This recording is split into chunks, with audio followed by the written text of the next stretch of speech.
Red Line Network introduces our newest partnership, Outlaw Light. Outlaw is crafted for all of the beer drinking patrons of America. They aren't preaching or teaching, their mission plain and simple, to provide a high quality beer at an affordable price. Outlaw is crisp, crushable, refreshing. Available by the case, tall boys, 16-ounce 6-packs or singles. Go to outlawbeer.com to find the nearest can or tavern near you. The Red Line Network proudly raises their cans to you. Stay bold, Outlaw. All right, ladies and gentlemen, welcome here to Unscripted. We want to give a big shout out to Roy Lowe Motorsports. He is our official sponsor for Top 5, and we'll get into that a little bit later. I know Adam's got some good ones this week planned for us. Hopefully you guys can join in. Hopefully your guys' morning is really well here. We're going to get ready to go with it. We got Bill Rabbits who will be coming up here in a few minutes, but you got me on here, Dynamite Dave, ladies and gentlemen. You got the star of the show, ladies and gentlemen. Word. Why am I up? It's too early. Yeah. But Shane will be joining us here in a minute. Adam, how's your morning going so far? I was a little surprised. I mean, because, I'll be out hoeing these TikTok streets at night. So 3, 4 in the morning, 5 in the morning, whatever. And I wake up this morning and I roll over and Gail's gone. And I'm like, get up. Like, it's kind of one of those things, like, it felt like Home Alone. Like, I get up and I'm looking, I was Kevin and I couldn't find nobody because there was nobody in the house. But she ended up having her coworker come and pick her up and take her to work. So I didn't have to, which was nice. But it's also a good thing that I woke up when I did, because if I didn't, I'd probably still be sleeping and you'd have been blowing my phone up like, where you at? Where you at? Hey, Corey's watching. Big shout out to Corey from Outlaw Beer and my guy. What's up? Steve is watching. Thank you guys for tuning in. Make sure I'm still working on the Moose, Corey, if they haven't already. I'll check when I go up tomorrow for the playoff games and see what they say. But I know they were trying to get rid of all the Christmas ale before they ordered a keg of the Outlaw Light. Well, get with it there, Adam. You are the star there. Get with it. Apparently. But how was your week so far? It's been rough this week just because of last Sunday. Just had a real bad sneezing fit. I'm talking like all day. It was just constantly sneezing. It felt like allergies or something. And then woke up, of course, Monday morning, and you wake up and you can't breathe because both nostrils are clogged. And been dealing with a little bit of a sinus thing all week. So I've been up and down. A lot of sleep for the. Oh, so Corey said the first person to DM him will get a 12-pack of Outlaw Light. Must live in Cleveland area. There you go. So kudos to Corey and Outlaw Light. Donnie, don't even think about it. So you and Rhett are exempt from that. Go ahead, but other than that, the cold's been kicking my ass. But I think we're on the upswing to getting better. So we'll see how it goes, for the next couple of days. Hey, and Corey, real quick, you sent a message to Adam. I sent you a message yesterday. Check your messages. I talked to somebody from the Lorraine Sportsplex. Make sure you follow up with them. They said that they're interested in getting some Outlaw Light out there. Appreciate you, Corey, and everything you do for us over here at Red Line Network, and everything you do for everybody, even at the Doghouse Bar and Grill in Elyria, one of our sponsors. Make sure you guys check them out. World's End making her debut there tonight. Adam, what do you think about that? I know you said that you've seen them once. It's been a long time. Put it this way. When I saw them, I think they were just up and coming, and I think they played at Coronas or Cabanas, whatever it was at the time. So that shows you how long ago that's been. Adam, almost 20 years. Adam, you better behave. The wife is working. I knew she was coming because she texted me where the show was. I said, it's on. Just got to find it. Yeah. Corey says, oh, man, I missed that. See, Corey, you don't get half my text messages, man. Appreciate you, though, Corey. Corey's busy. You leave that man alone. I know. Corey is busy as heck. But, yeah, we're going to be waiting for Shane. Shane's taking care of some business. Business. Adam, you try any new foods this week? No, not really. I haven't really ate much this week because being sick is just, the worst thing about, I think that, it sucks already being sick, number one. But number two is when you try to eat when you can't taste shit. You know what I'm saying? Like, just because it's not COVID, it was just because of being a cold. Like, I could taste things, but it didn't have the full effect. or whatever. But I don't. There was something I thought we were gonna do. We were gonna try, but we didn't make it yet. So there's something in the works that I think we're gonna try, but we haven't yet. And when I Yeah. do, I'll let you know. Okay. Okay. Yeah, my week is, waiting to go back to work, start back on Monday. Got that text message yesterday when I was at the Moose. Actually had a good week this past week. I start taking things day by day now. I know that you and Shane have been there for me through some things, man. I've been sending you guys some prayers in the chat. Hopefully you guys are reading them, and hopefully it's not too much for you guys. I know that me and you had a little conversation about that, Adam. Appreciate you listening about that, man, and taking that in, whether you like it or not. Just wanted to share. I may be deaf half the time, but I do listen for the most part to what I can for you. Yeah, yeah. So, but anyway, appreciate you and Shane. Shane will be on here in a second. Did I try any new foods this week? No, I didn't. I know that we've been cooking a lot more at home, which is good. Saving money. Yeah, saving money. And dude, you know what? I had fun this past week. I went out to Menor and actually produced a show out there. It's kind of fun just taking all my stuff and going out there to produce a show. And feels good, man, to do that sometimes. You learn a lot more about yourself when you do things on the fly and you haven't done them before. So I'm cool with that. Again, I want to give a big shout out to Roy Lowe and his crew for sponsoring the top 5. Adam makes us on, or gets us on our toes each week with that, and he's got a good one for this Appreciate week. that, Roy. Yeah, Roy's a good dude. Again, we want to give a big shout out to Roy and his people. Thank you guys. Roy watches the show. Surprised he hasn't chimed in yet. But other than give it time. Yeah, other than that, man, nothing new with me except it's been it's been a slow start to the year. You know what I'm saying? It's just that's good though. That is good though, Adam, because when we get to June or July, it'll start going by a lot faster. Shelly in the studio, or not in the studio, but in the chat. That's my brother's girl, Michelle. How you doing? Shane O'Mac. Good morning. Powder Blue. Shane O'Mac, what's up? Good morning to you. Hi guys. And no, this was not planned. Yeah, Sorry. Shane O'Mac, and Adam with the Powder Blues on today. I had that was a phone call. My bad. All right, Gene. We know who it was. Yeah, we know who it was. We're just not allowed to mention him on air. Morning, Gene. Morning, Gene. Gene, thank you for coming out last night. I know you had a great fish dinner up at the Moose Lodge. You said it was very good. So thank you for coming out and seeing Dave and us. Hey, Corey says, Sugar Shane, what's up? What's up, Corey? Outlaw Light, go get you some. Yeah, yeah. So Shane, how was your week, man? Work was stressful, but I mean, it's all good. Things will get better. Any right new now, food right now, freight rates are through the roof, and it's just not fun trying to. Are they really? Oh yeah. Tariffs and shit.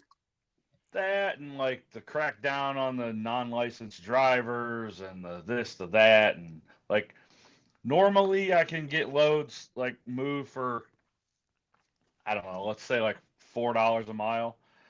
I got quotes for like $10 a mile. Holy shit! Yeah. So hey guys, go ahead. That's it. It's just crazy. It's just crazy right now. So hopefully it breaks soon. Another one of our sponsors I want to give a big shout out to real quick is Jones Bones Barbecue. Make sure you guys look them up. They're voted best of Cleveland, best of Lorain County 2024. Nobody beats them in the county. Shane, would you agree on that? Agreed. It's the best barbecue. I rave about it in Stark County, and people are like, where's that at? Well, that's far. I'm like, oh, it's good enough to drive that far. I can tell you that. See, right? Gene has proved that the fish at the Moose is very good. Everybody has always raved about how good they do with the food or the fish. And speaking of Jones Bones, we got to send a big happy birthday shout out to the woman behind Jones Bones, Krista. It's her birthday today, so happy birthday to Krista. I'm gonna message her now before I forget, so that way I don't get in trouble. Yeah, you better message her. Appreciate it. Did you show Shane his picture or no? I did show. Deez is going to be jumping on here too real quick. Bill, I know you're waiting backstage. We'll get you on in a second, okay? Just I told Dave when I sent him the picture, I said that it looks like Shane's out getting ready. He's all dressed up and ready to go out for drinks at the Regal Beagle with Jack Tripper. Oh boy. Oh shit, that's hilarious hearing that. It's a good one. Hey, sloppy toppies for the win. You ain't lying, Corey. Hey, And both are in both ways. D's, Uh-oh. thank you for following suit. Look at that. How did that work out? D's and me got gray on. Shane O'Mac and Adam got gray on. And Bill's got gray on. How did that work out? Perfect. D's, what's up? How you doing this morning? I feel like 10 pounds of shit stuffed in a 3-pound bag. Oh, he's Why got is the that? crud. Yeah, I don't know. I had a little bit of a cough yesterday, but I didn't think really anything of it. And woke up this morning and like I literally feel like somebody beat my entire body with a baseball bat. Oh. I'm pretty sure I got like stage 7 West Nile monkey SARS. Hey, take a run through the cornfield in Chicago. You'll be all right. Yeah. Oh shit. I can't even. I wish I would have. That was good. That one. Brandon Stanley, my man, tattoos. If you guys are looking for some tattoos, look Brandon up on Facebook. Tell him I sent you. He's my guy. Brandon, jack of all trades, master of none, but he's cool dude. Hey, Brandon, keep up the good work, man. With the Hey, tattoo. wait. Sorry. Yes. Sorry. I'm distracted by the fucking Chargers bullshit. Hey, listen. It's okay. Explain the story, Shane. Explain the story. There's no story. Like I've always Finish the story. You got the hat for Christmas. There's a story behind it. Oh, okay. Well, I had this jersey for quite a while because hey, Gates Dave, went to Kent State. You guys, you see the picture that I just put in the chat is how he looks, how Dees feels. Shitty. Yeah. Oh. That's sad. Oh. But anyways, no, they were like my second team, and I like powder blue. So I put mine on just because it's the Panthers, but I think they might lose today just because the Rams have more. I know the Chargers aren't going to win, but I thought I'd mix it up here. Well, as Dave always says, never say never. You never say never because it is playoffs, man. You don't know what could happen. Calls could go to the Panthers' way and they get an upset over the Rams. You don't know, man. You don't know. It's who's better prepared for the playoffs. Don't know. Call could be in a ref's hand, pass interference at the end of the game, and the game be over with. So you don't know. The only thing in the favor of Carolina is their home. The nuclear bomb, Wayne Webb, our good friend of the show, is on. Wayne, thanks for tuning in, man. Dees, you don't look too good. You're over there like you're bored. I'm just trying not to die, bro. Yeah, we don't need a live unaliving. Live unaliving, yes. Real quick, how was your week besides you being sick? And did you try any new foods this week? No, I'm boring. I literally eat the same shit. Honey buns for everyone. Yep, honey bun every day in the morning at work. It's Saturday, which means I got up. I woke up because I always wake up super fucking early. But by 5 a.m., I'm cooking a big ass fucking skillet of bacon and hash browns and sausage. Shit. I need to walk my ass to the cornfields of Chicago and come over for breakfast. Every Saturday, I make a giant skillet of basically like if you go to Denny's and you order the skillet where it's all thrown into one, it's like a breakfast salad, but there ain't no green shit in it. Nice. I didn't even realize this. Salt potatoes, sausage, bacon, cheese. What's above my head? A Rams helmet. Right. I should have moved that motherfucker off the screen to where it was out of sight. But that's Aaron Donald. You don't take him down. Yeah. One of the goats of the defense. All right, so we're getting ready to bring our guest in, Bill Rabbits, ladies and gentlemen, from Pit Road Diecast. Hands off your socks. Hands off your socks. What's up, Bill? How you doing today? Good morning. I'm doing good. Morning. I hear all of you guys are sick, so I'm glad I'm way over here. On the other side of the state? Yeah, basically. And far away from Chicago. Don't worry, so am I. That's a little inside joke. He's nowhere near Chicago. No, not yet. Not yet. But So Bill, what's going on? not much, man. How's things going with you? It's been a while since we had you on. I think Piston Power Show when we had you on last, and this is your first time ever doing this at your the comforts of your own home.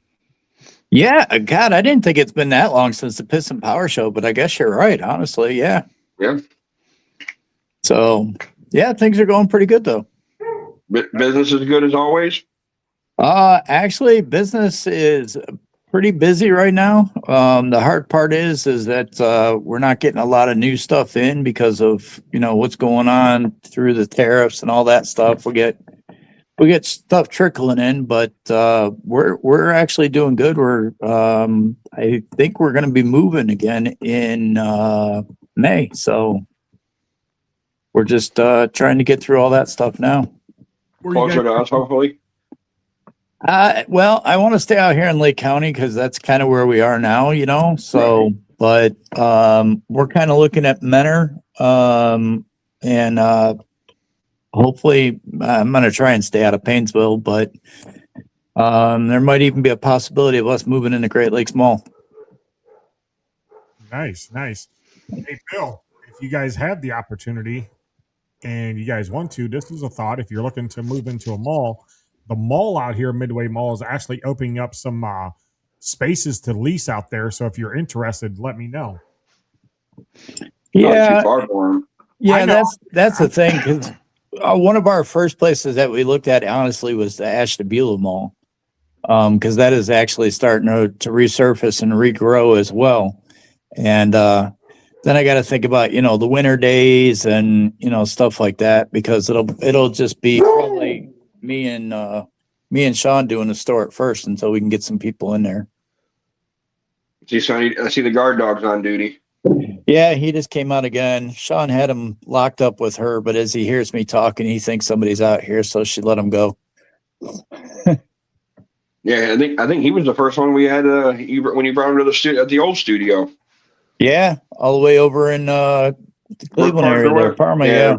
Whatever you want to call it on that corner. It could be one of the three cities. Yeah, just throw a quarter, you'll end up in one of the cities somewhere. Right.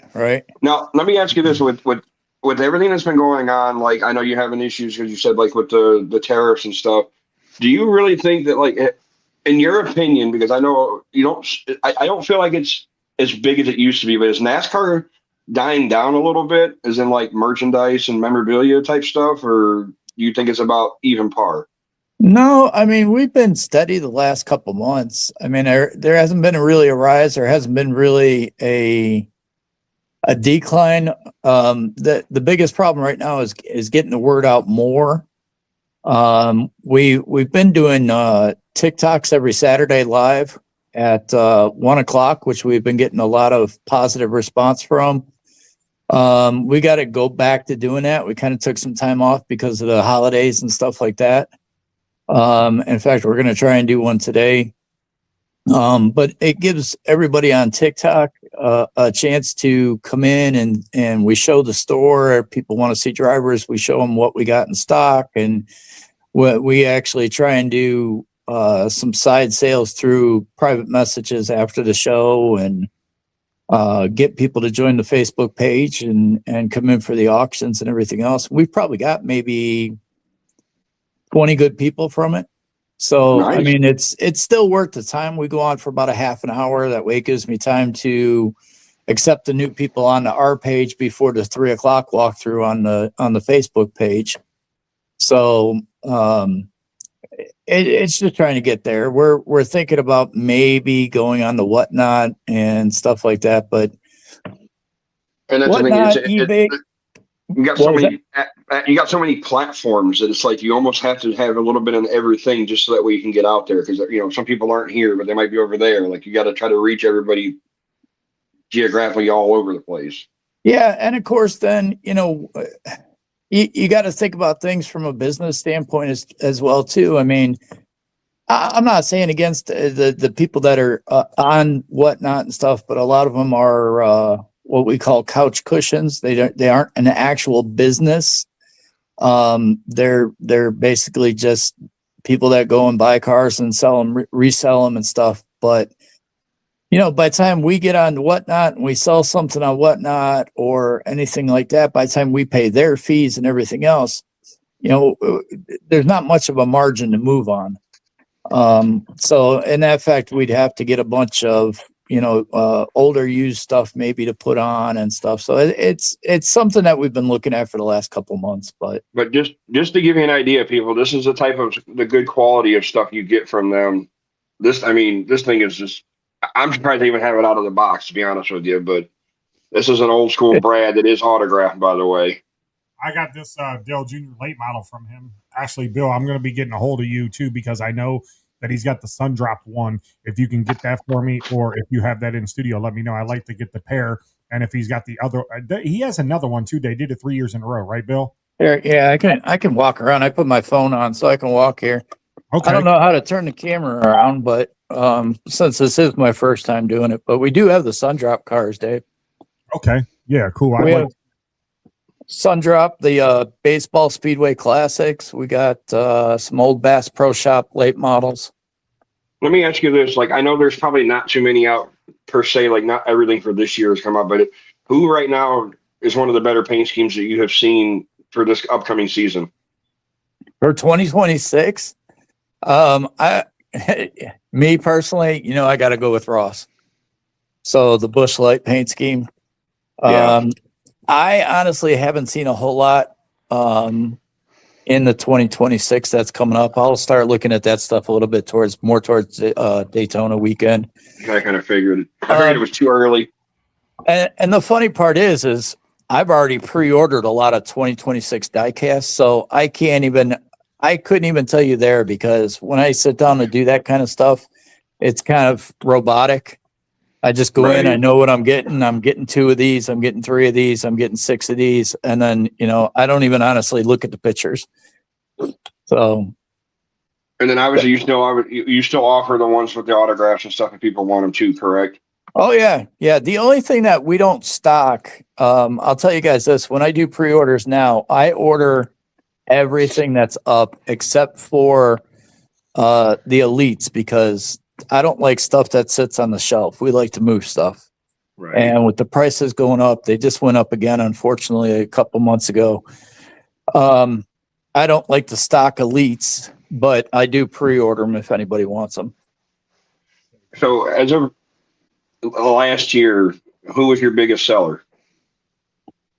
Oh, come on in, guys. I'm sorry. I just turned around and my daughter and son are sitting in the window. The biggest seller of the last year or so, I would honestly say, has been Ross Chastain has been pretty hot lately. Everybody wants Carson Hocevar for some reason. So we got some of his cars in yesterday, actually. Honestly, some of the older people are starting to sell too. I mean, we get a lot of requests for Rusty, but I would probably say last year out of 2025, Ross and probably Chase were probably the 2 biggest ones. Really? I could have swore Larson would have been up there. No, believe it or not, Larson is way down compared to what he used to be, and I think a lot of that is because he's got such a boring paint scheme. Yeah, they really didn't do much with his, did they? Like, it's kind of been the same old, just across the board for most of the season. The Hendrix.com car, those, if you guys ever get on our page, that's one of my most hated paint schemes. Well, you figure because the Hendrix ones or whatever, they also have it. I think it was Caruth's truck or whatever was that way for most of the year too. Was similar to what that car. It's all this. The scheme seems to be the same all across any division. Oh yeah. Especially also like in the old Xfinity series, you had 6 or 7 drivers with that car on it. And now they're producing all the die casts. So I got tons of Hendrick cars around with tons of different names on them. Figures. Now, with Matt Crafton retiring finally, are you still like selling a lot of him at all, or? I very rarely get requests for Matt. Oh shit. Yeah, the biggest one now, well, since the recent deaths, in NASCAR. Everybody wants to buy that stuff, but I think most people want to buy it to resell it and make a quick dime off of it. Which is sad. And we don't. Anybody who passes away, we pull them off the shelf for about a month, just for the simple fact that we don't want that to happen. So I can respect that. we have Biffle off the shelf. I have one Biffle car that's off the shelf right now, and we just last Saturday we just put up Michael Annette's car, and somebody that had been asking about it because they wanted to buy it for themselves. Honestly, I wouldn't even sell it at that point. So anytime something like that happens, we don't. I don't want to benefit from somebody's death, and I feel bad for those that do. So I just pull them off the shelves. It's amazing how quickly people try to do that shit, though, ain't it? Oh man, I'll tell you what. There was, and it was funny because the morning that Biffle had passed, I don't go on eBay much, and when I do, it's usually for myself. But I went on looking at first responder cars and stuff like that, and somebody had a Greg Biffle prototype on there from an American Red Cross car that was never produced. He only wanted like $125 for it. So I was going to talk to Sean that night, and then we found out about Biffle's death, and I went back and looked at it, and the guy jacked it up to $1,000. From $129 to $1,000, and I'm like, no, I wouldn't give that guy a dime now. So that's disgusting. Wow. It is. I mean, and that dates all the way back to when Senior died. I mean, I can remember when Senior died. We didn't have the business yet. We didn't even think about a business. In fact, I don't even think I wasn't even with Sean when Senior died. But I can remember trying to find some of his stuff, and people just wanted outrageous money, and some still do. And that's stupid. Yeah, because we're at like what 20 years, over 20 years almost now, or no, way over 20 years. So, and I mean, it's hard because some of those people jack stuff up so much now that you try and get some of his good cars that are still worth money, and you can't even sell them for $50. Yeah. Now, did you guys get to do your Martinsville trip again, or no? No, we actually went to the Coke 600 this year. Really? Yeah, we skipped out of Martinsville and went to the Coke 600 with a couple PRD family members, Jen and Norma. So we drove down to North Carolina. They flew. We picked them up at the airport. Spent 4 days down there, and just had a great weekend. We had different seats for every race, so it was kind of cool. Get a different look at the track. And now we're getting ready this year. We're again not going to Martinsville. We're going to, as of right now, the only thing we have booked is Chicagoland. And let me ask you this. Since you said Ross was kind of big, by chance, I'm sure you have it, but he has words. I think it's like the Moose sponsored car. Yeah. Let me know, because I'm going to talk with, maybe we can't see if we can't get a couple from you, because I'm part of the Moose Lodge here in Elyria. That I'm on the board of trustees, and I run the sports committee. And maybe if we can't get a couple from you, maybe raffle them off at the we'll buy them from you, obviously, right? And then we'll raffle them off. Maybe at I would like to do a big Daytona 500 get together at the Moose or whatever for the few race fans and stuff. But since Ross is sponsored by the Moose, I think that might be a nice little thing to have a couple on hand, maybe to raffle off for people.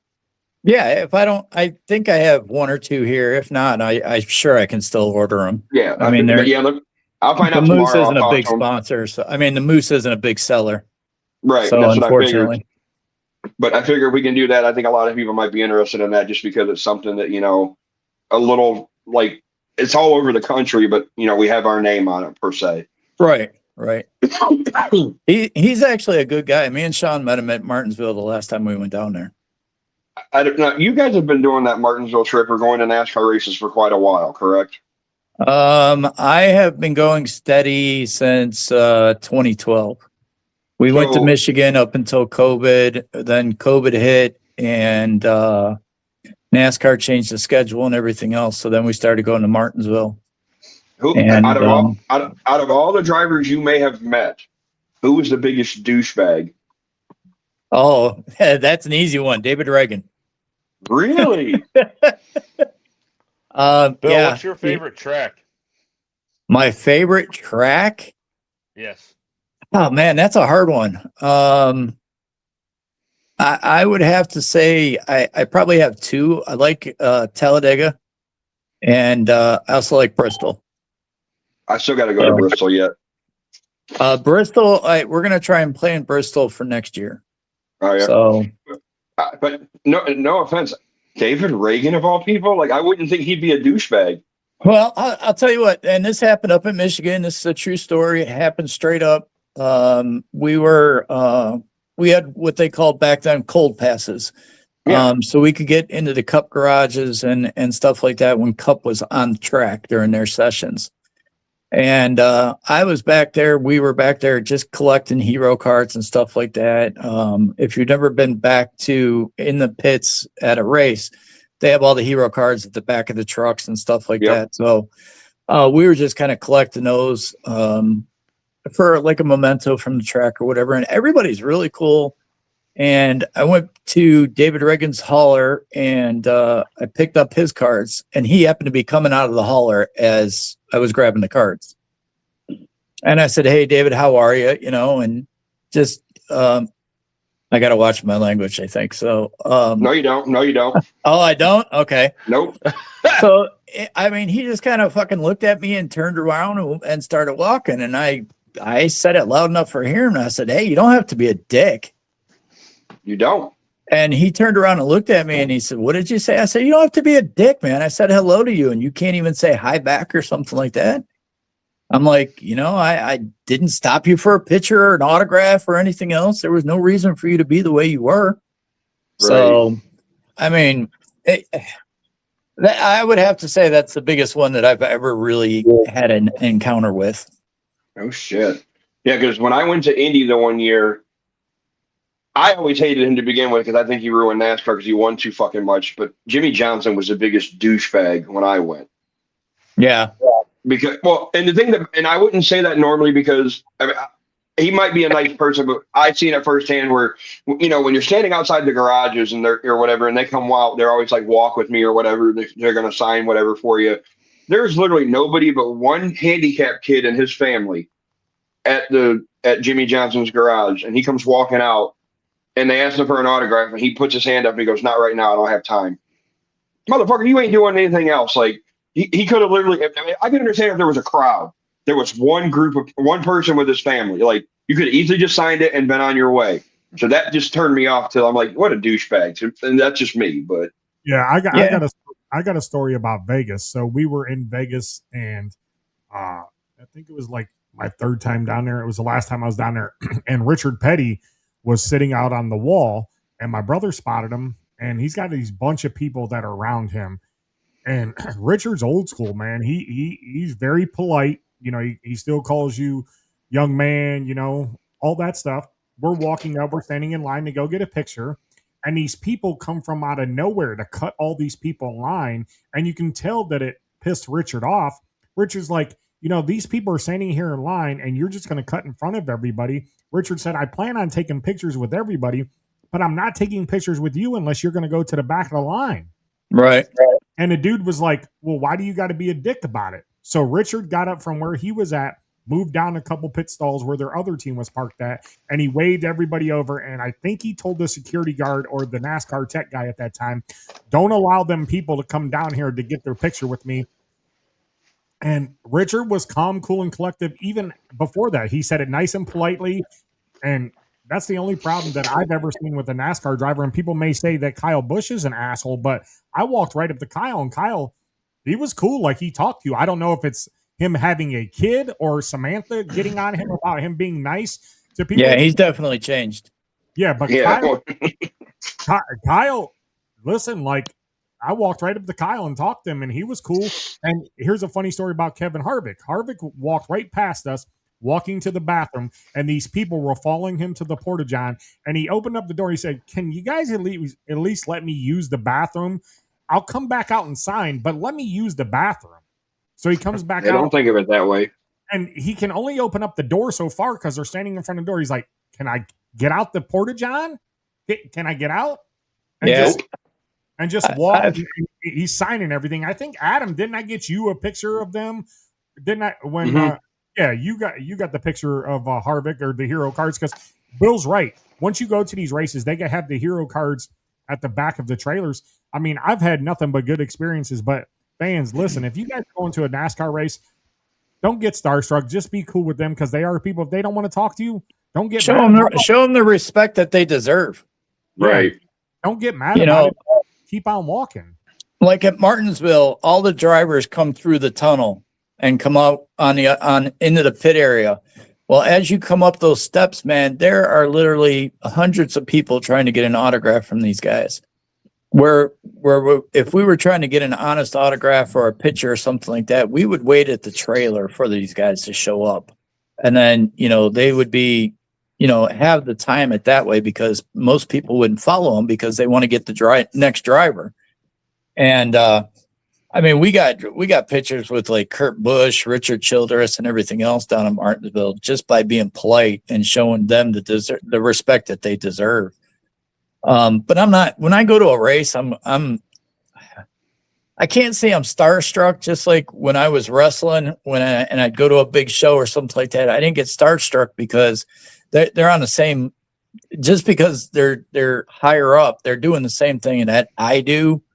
So it's like I don't really get starstruck, or I don't really go to a show going, yeah, I got to get everybody's autograph. I got to do this.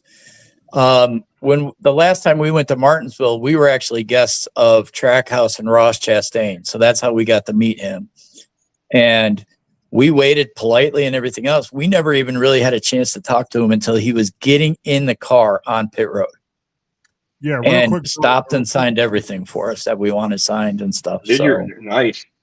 Real quick, Bill, don't mean to cut you off. Hey, Corey, I want to emphasize this. First person to DM Corey will get a 12-pack of Outlaw Light, must live in the Cleveland area. So if you guys are watching the show, DM Corey. Corey will message me and let me know if you DM'd him. We'll get you that 12-pack ASAP. So thank you, Outlaw Light, for being a proud partner of Redline Radio and the Redline Network. Thanks, Corey. Go ahead, Bill. Sorry about that.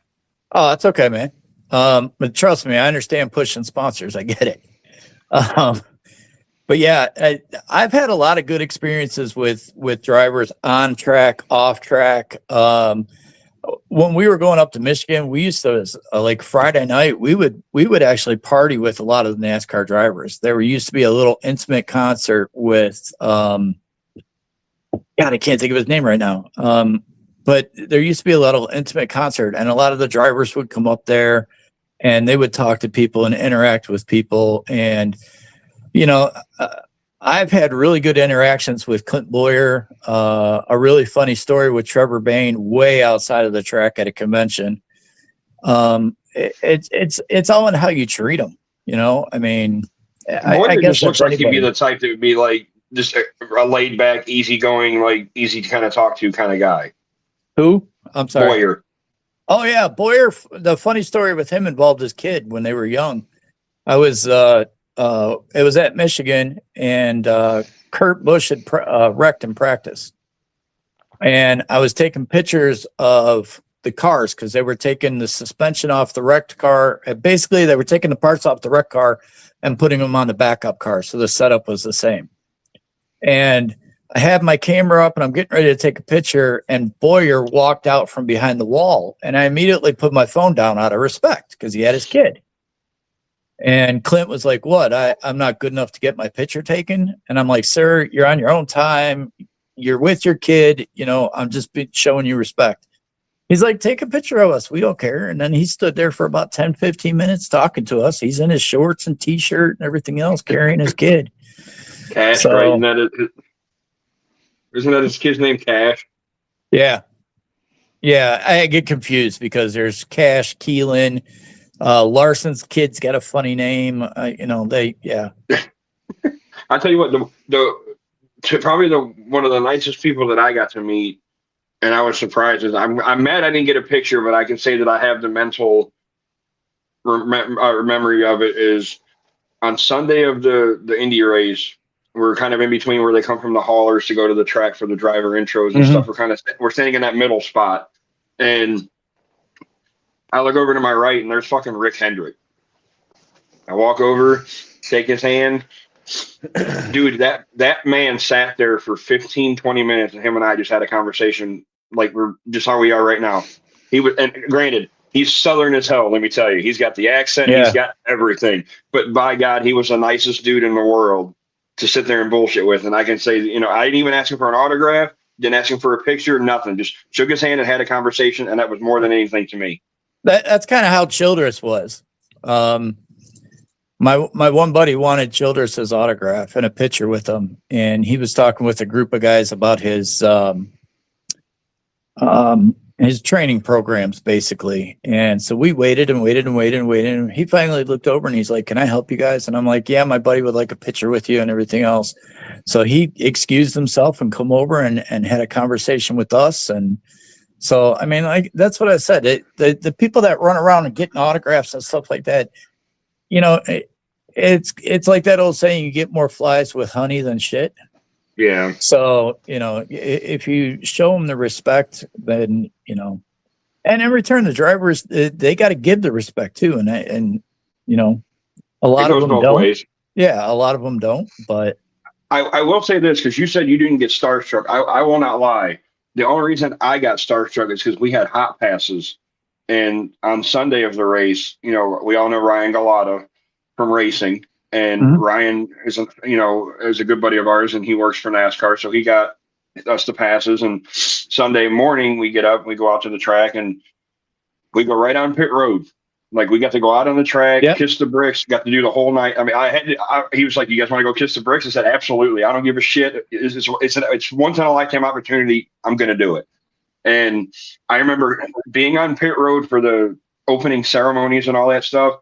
I am literally standing here. I'm right by Joey's Logano's car. He's sitting on the wall. But I have a selfie that I have to see. I know I have it. It's me taking a selfie, and Joey Logano's getting interviewed over my shoulder. But like, to me, I was starstruck because, well, here's Logano. I look to my left. You got Kyle Busch and Samantha Busch. You got Rick Hendricks, Jeff Gordon. Like, all these guys are right here within arm's length of me. Like, so yes, I will admit I was starstruck as shit, and that was also my first NASCAR race. So, but it's still one of the better memories I have. But you didn't go overboard. You know what I mean? No. I mean, that's the big difference. Like I said, at Martinsville, at the end of that walkway at the stairs, I mean, you can't even try and get through that crowd to get back out of the infield until that crowd starts to disperse. I mean, it's insane.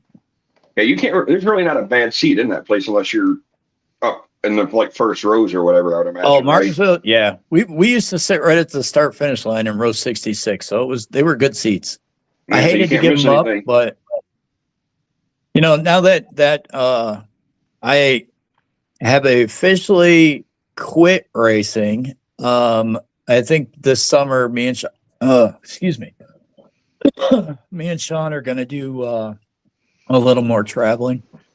So, well, I'm glad you brought that up, because I was gonna get into that now and say, like, now that all these granted you were racing on dirt mostly, weren't you, lately? The last 2 years, yeah, we've been on dirt. I was gonna say, but like, what was going to be your plans, considering like all these damn local tracks are closing now, and what's your thoughts on all that? Well, the original thought was we were going to put the El Camino back together, and we were either going to go to Barberton, Norton, whatever you want to call it, or Painesville with the new ownership. Now there's been some other things going on, and I am completely walking away from racing. As far as driving, owning, whatever, we're getting ready. I'm going to start going through the garage, and everything will be up for sale. Whatever doesn't sell will get tossed in the trash and thrown out. So, yeah. And so, you had to say, when was your accident exactly? It wasn't that long July ago, right? 4th. July 4th. Okay. Because I remember seeing the pictures and like freaking out and wondering how everything was, and we're glad to see that everything worked out and everything was fine. And I don't know if you've had any lasting effects from that or lingering effects from it. No more than normal. Well, we know you're hard-headed. Yeah, well, I think that's the only thing that didn't hurt. Go figure, right? Yeah, that was. I will be honest. I raced for almost 40 years. I've raced all kinds of cars. I've raced back in the old days when things were a lot different. we tried to qualify for the Daytona 500. I've driven a cup car at Talladega as a little practice session. I was never scared. I was never anything. But looking back on what happened July 4th, it was probably the first time I was ever kind of scared, I guess you could say. And it's hard to admit that, but 54 years old. I've been racing since I was 13. I think it's just time to put the shelf up. I've given it a lot of time and never really expected anything back from it. You can't have that expectation when you're racing locally or even, when you do a little bit of traveling, you can't expect to be rich off of it. So it gave me a lot of good experiences, a lot when I was younger. And I met a lot of good people through it. So I think it's kind of that time to step back. So At least you know that, though. You know what I'm saying? A lot of guys don't know when to. They can't let go. But at least when you start thinking that you can, knowing that it's time. It's probably, like you said, it is time to give it up. It's not an easy decision, and I've been putting off going into the garage to start cleaning stuff out, and I know it's going to hit my depression hard when I start doing it. But yeah, I think it's just time, and I'm walking away on my own again. I mean, I originally quit racing back in 2021, and I couldn't have asked a better way to go out, honestly. We were driving the 911 car, and I won the feature on September 11th, which was the last race, and I planned on walking away at that time. It would have been a hell of a way to go out. Yeah, exactly. I mean, there was no better way of doing it. Winning on September 11th and in a car that I didn't even think we would win. We didn't have the right gears in it. We broke gears. We had to put different gears in it. And it wasn't, that car shouldn't have won, And so I walked away in 2021. We bought the dirt car for Anthony originally. And he got hurt at work. So that got put on hold. And then our next door neighbors at Doc Howard's come over and said, well, we want to sponsor you guys. So I had to get back in the car at the time, and I really didn't want to. I was happier walking away back in 2021. But at this point, yeah, everything is going, so I'm not tempted anymore. Hey, Dave, our boy's watching. Who's that? Oh, what's up, Joe? Good morning, Joe. How you doing? Hopefully you're putting some peanut butter on your Ritz crackers this morning with some toot on it. It's a little inside joke with us at the Moose, our little group. But Bill, somebody else asked some damn questions. I feel like I've hijacked this whole interview. No, you're the star of the show. You're the star of the show, man. Absolutely. This is why all the viewers we have today are on all here. Two? No, there's way more than two, but we've been accused of having 2 or 3 on here, but still, we don't care. It ain't for the numbers. It's for us to have fun and talk a little bit of crap. But anyway, our peoples. Well, Bill, we appreciate you coming on, man, and talking about that. And normally we're either there or you're in studio, man. How's it feel to be in the comforts of your own place? I know you touched on that a little bit and how different it is. How cool is that just to be there in Painesville at your guys' shop and just chilling out there doing the show?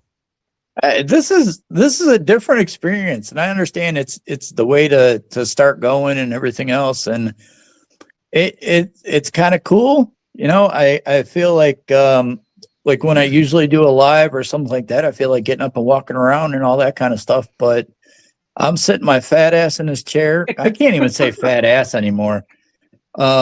I've lost a lot of weight and trying to get a little bit better, and so it's just. I don't know. It's kind of comfortable, but it's kind of weird at the same time. Y'all look all cozy and stuff, and I'm sitting here like a statue. And this isn't our first rodeo. We're used to this. I need to get a bigger screen so I can kick back and relax, and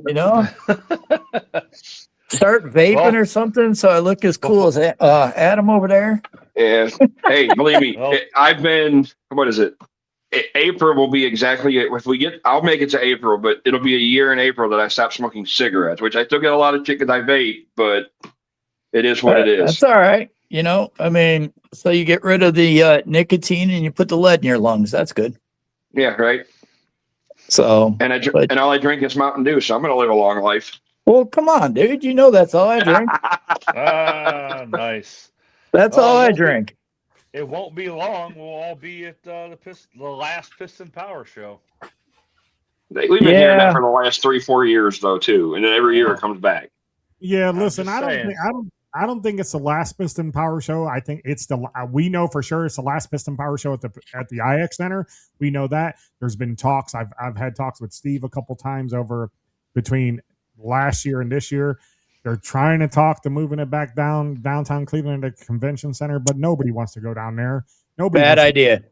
Yeah, bad idea. I'm trying to, talk some sense into some people and maybe have them buy the Midway Mall and gut that and do the show there, because I think that'd be the perfect place to do it. You got the food court there. You got restaurants. Build that area back up. You can make it work there, but that's just my opinion. So Clifton, I'm telling you, you're watching. I'm telling you, Clifton, if you get in office, that's what we need to do. So, Tiffany, thank you for watching the show. She says, surprised to see this happening this year. Willie says, what would you have gotten your wife have both quit smoking cigarettes? Adam Wissinger. I don't even want to talk about it because I want to punch her in the face for not doing it. Let me tell you this. Let's just say you guys would do it in a heartbeat.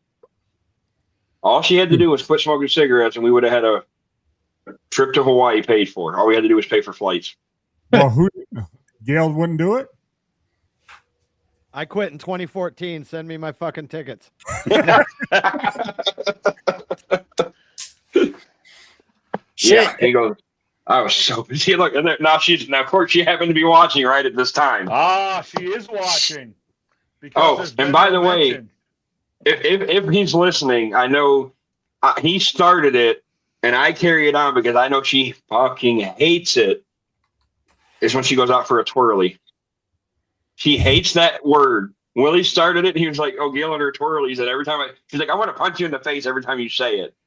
Mark Scholl watching. Thank you, Mark, for tuning in. Appreciate you. Ooh wee, Papa BG's in the house. We got George who's joining us. D's on his deathbed. D's, I hope you feel better, man. Thanks. Shane, you got any questions for Bill or anything you want to talk about with Bill? The only question I had, he answered already. So. Uh-oh. Yeah, I asked Bill, you what your favorite track was. Bill, real quick, what out of all the cars that you have there, past or present, that you've had your hands on, one past, one present, what's your favorite car that you have either sold or gotten? Oh, I would have to say, man, I love when the PRD family gifts me cars. And I say gift, not give. I got one from a complete stranger, and it's probably one of the most expensive ones I have in my personal collection is the Cale Yarborough Hardy's car. I was actually gifted that by a complete stranger. I originally bought it from him. I woke up the next morning to find a refund for it. And I thought he was, backing out of the deal or whatever. So I messaged him and he said, I had talked to the guy for about an hour after the deal was made. And he said, for everything that you were telling me you do for the community and for what you do charity wise and everything else, he goes, I just want you to have the car. It needs to be with you. And I mean, you guys, I don't know how many people know what that car is worth, but I mean, that car sells for still about $350. And I originally paid $325 for it. So this was many years ago. Current driver. I would probably say the car that we got autographed from Ross at Martinsville. Is probably one of my best ones. I can tell you my favorite. I have it sitting right here. When Brad won the The Darlington, yeah. Yep. The throwback. I don't know what it is. Even when Rusty would run this, I've always loved this paint scheme. The MGD cars were the best things. So it almost reminds me of kind of like a Smokey and the Bandit is kind of what I get a vibe because of the colors and shit. You know what I mean? Yeah. But yeah, that's one of my favorite ones. See what we try and do though, and this is what that I love about our PRD family is, there's a lot of giving in our family. We don't call our people customers, and Dave and Adam, you guys know that. Once you make a purchase, you become part of the family. We may be dysfunctional, we may argue, but that's what a family does anyway. That's so great. So there's a lot of giving around and everything else. And we started a program a couple months ago with my iRacing, to where we've interacted with the auctions and my iRacing, and we get to give stuff away there. So, I mean, we do a lot for our family too, it's a lot of giving. So when a family member gives me a car, it's cherishable. Of course, now when that person, pisses me off and we no longer talk, then, the car gets taken care of somehow other way. But, it's such an honor when somebody does something like that though. Yeah. It's always cool. We got George in the studio. George, how you doing today, bud? Doing all right. George, how was your week? You try any new foods?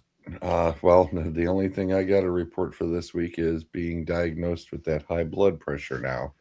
Scared after Tuesday morning. So I'm still trying to get used to that medicine. Right now I'm waking up around 3:00 in the morning feeling like I'm breathing like I just ran a marathon.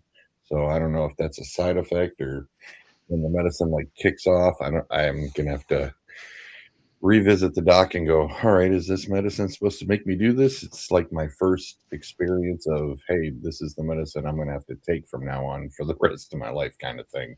So eat more bacon. More bacon. Yeah. More salt. It's amlodipine.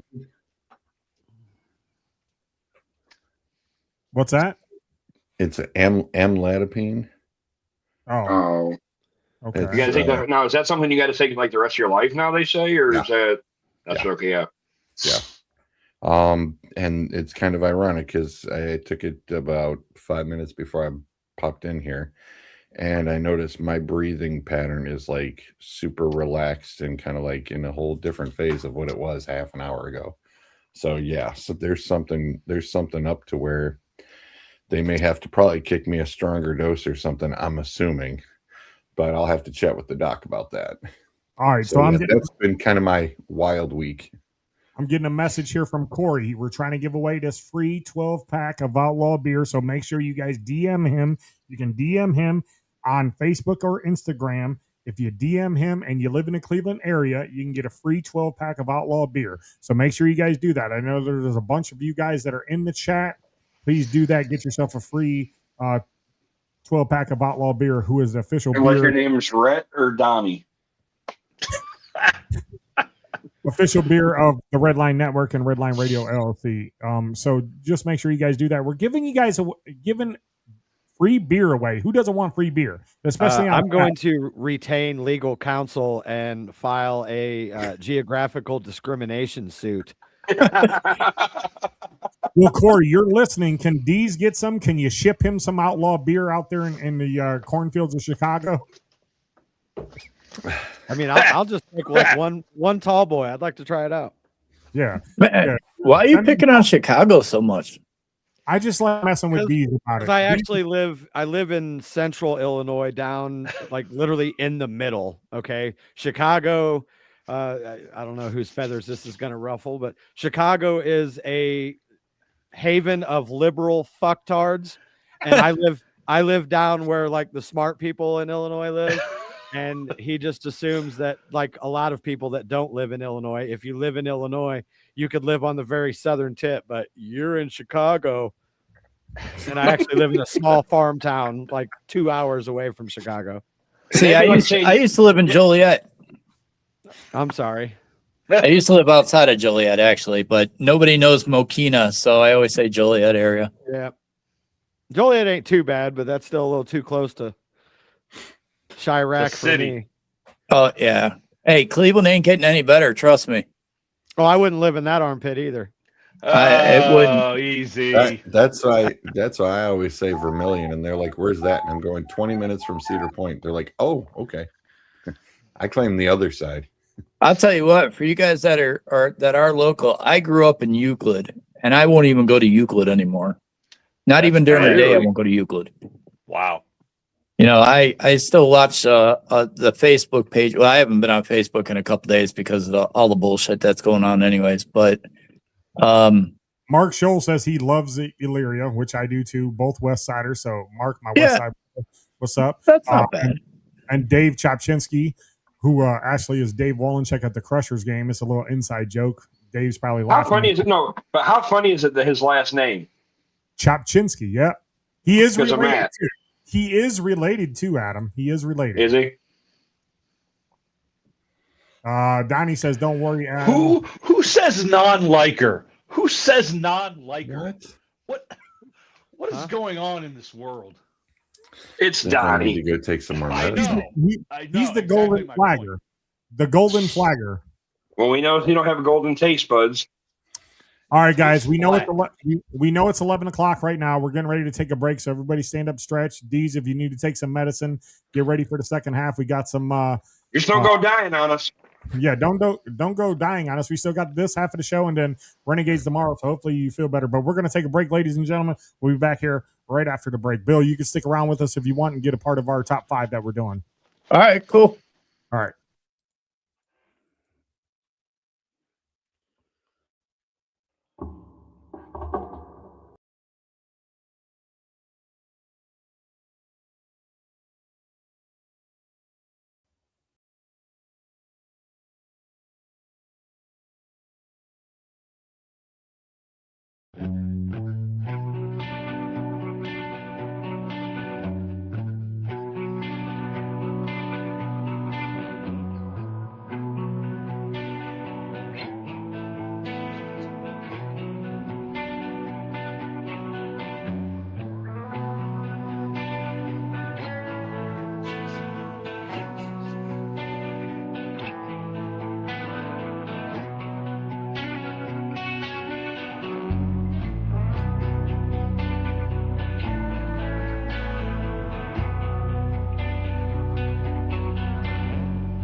Shane O'Mac.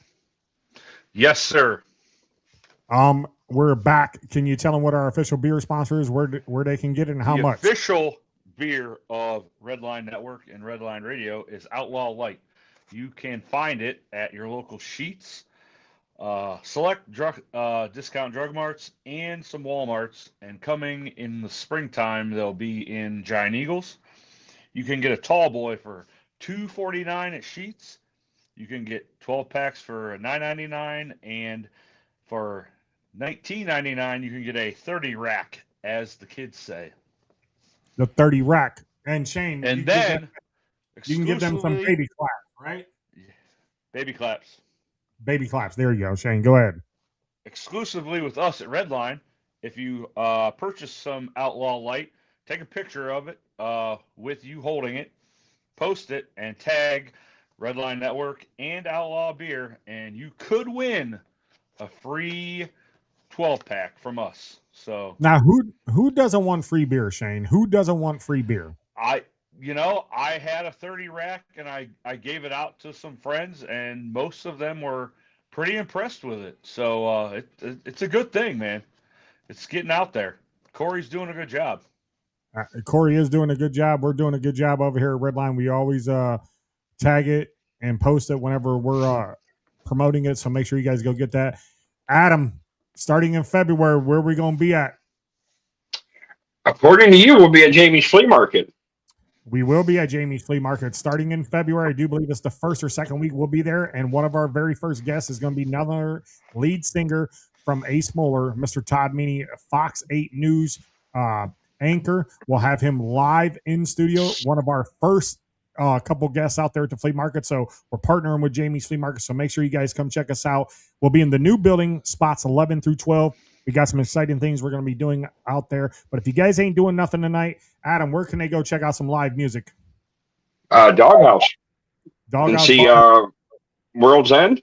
Yes, World's End is live tonight, making their debut there at the Doghouse. We got them for 2 shows. So make sure you guys come out, check them out. World's End, Alan and the crew, they'll be rocking all night, man, out there at the Doghouse from 9 to 11. Make sure you spend some money out there. You get some Outlaw beer, because they do have Outlaw beer there for sale. And maybe, just maybe, you guys may get some free Outlaw beer there tonight. I know a few people that can hand out some free Outlaws. But yeah, come on out to the Doghouse. Support 2 of our sponsors, a band that we booked over here at Redline. Make sure you guys go support that. And if you got any local live music anywhere, put it on our Redline promotions page. Get people out there, comedy shows, any new restaurants you want to try, anything, send it to us. We'll post it. Adam, what you guys got coming up at the Moose? Anything good? This month's kind of a boring one. I'm kind of disappointed. Seems like all the events are on Friday nights. There isn't a single thing planned for Saturday. I don't know what happened there, but so kind of a slow month. The only thing is I don't know who she sent it out to, but I know she was setting it up last night. What is the last Saturday? 31st. I know she was talking about having people come out and celebrate my birthday, because my birthday will be the 29th, and she was talking about having people come up. I know she sent an invite out on Facebook. If you haven't got an invite, check with Gail and come out on the 31st and celebrate.